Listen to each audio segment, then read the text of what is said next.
and welcome back. So today we are going to discuss the evening slot of IELTS exam. Today is 27 August 2022. So if I talk about listening was a bit difficult. सुन के हैरानी हुई but हाँ listening was a bit difficult. Reading की बात करें तो it was easy to moderate. Writing में बात करें तो task 1 students got the combination of table and line graph. That's interesting. Again modelling में उनको एक फ्लो चार्ट आया था, एक डायग्राम आया था. And if I talk about task 2 then it was again not very tough, but some students may have faced problem. So the question was that in some countries the old age people are allowed to work at any age. Do the advantages outweigh the disadvantages? Outweigh mean ज्यादा होना. तो old age लोगों को किसी भी as में काम करना अलाउड है. तो क्या इसके फायदे हैं? फायदे ज्यादा है, नुकसान ज्यादा है. So let us discuss first of all the advantages. Advantages ये हैं कि अगर ओल्ड एज पीपल किसी भी एज पर काम कर पाएंगे तो वो सेल्फ डिपेंडेंट रहेंगे. बहुत बार ऐसा होता है कि वो फाइनेंशियली इतने साउंड नहीं होते और उन्हें जॉब की जरूरत होती है, बट कुछ कंट्रीज में रिटायरमेंट एज फिक्स होती है.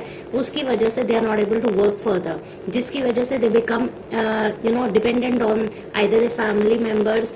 और कुछ लोग रियली अगर वो फैमिली पे डिपेंडेंट भी होते हैं तो भी फाइनेंशियल क्राइसिस उनकी फैमिली में इतने होते हैं कि वो फैमिली उनके खर्चों को भी अफोर्ड नहीं कर पाती. दूसरा चीज है उनकी एक सेल्फ रिस्पेक्ट होती है ओल्ड पीपल की भी. तो अगर वो जॉब करते हैं तो दे फील सेल्फ रिस्पेक्ट.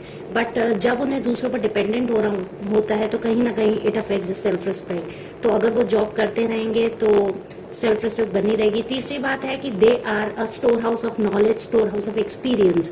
तो अगर वो किसी ऑर्गेनाइजेशन में ओल्ड लोग रहते हैं और किसी भी एज में उनको अलाउड है काम करना, तो डेफिनेटली उनका जो एक्सपीरियंस है, लॉन्ग टर्म एक्सपीरियंस है, that is going to work wonders for the organisation. किसी भी ऑर्गेनाइजेशन के लिए they are an asset, isn't it. वो बहुत फायदे के लिए होते हैं किसी भी ऑर्गेनाइजेशन में. डिसएडवांटेजेस की बात करें तो सबसे पहला disadvantage which clicks my mind is that it will be negative for the young people.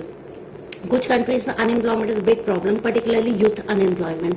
अब अगर ओल्ड एज लोग रिटायर होंगे ही नहीं और वो किसी भी एज में काम कर सकते हैं तो डेफिनेटली वो कहीं ना कहीं नेगेटिव इफेक्ट डालेगा on the youngsters, because youngsters को कुछ पोस्ट फिर खाली नहीं होंगी, वेकेंट नहीं रहेंगे and youngsters will not get the job. So कहीं ना कहीं it will affect the employment opportunities for the young people. Next disadvantage की बात करें तो अगर हम बहुत ज्यादा ओल्ड एज पीपल की बात करें आफ्टर 60 और 70 तो फिजिकली इतने स्ट्रॉन्ग नहीं रहते हैं. फिजिकली वो उन एक्टिविटीज में और टेक्निकली भी बहुत सारे ऐसे ओल्ड पीपल हैं जिनको जो इतने साउंड नहीं होते हैं टेक्नोलॉजी या लेटेस्ट हिसाब से. और एक जील एंथुजियाज्म जो यंग एज में होता है वो ओल्ड एज में कभी कभी उतना नहीं होता है. तो कहीं ना कहीं ऑर्गेनाइजेशन के प्रोडक्टिविटी को किसी तरह अफेक्ट कर सकती है. सो आई थिंक अगर मिक्स ब्लेंड बात करें तो एडवांटेजेस डिसएडवांटेजेस बहुत है, दोनों ही हैं इसके. But if you talk about me, क्योंकि उन्होंने पूछा to the advantages out of disadvantages, तो मेरे हिसाब से तो इसके disadvantages would be more, because कहीं ना कहीं it will affect the youngsters and which will not be a right thing for a country. So आपने क्या क्या व्यूज लिखे, do right in the comment box. And अगर पूछा है do the advantages outweigh the disadvantages तो intro conclusion में अपना ओपिनियन जरूर देना है. I believe, I think, in my opinion, इस तरह से. All the best, have a nice day.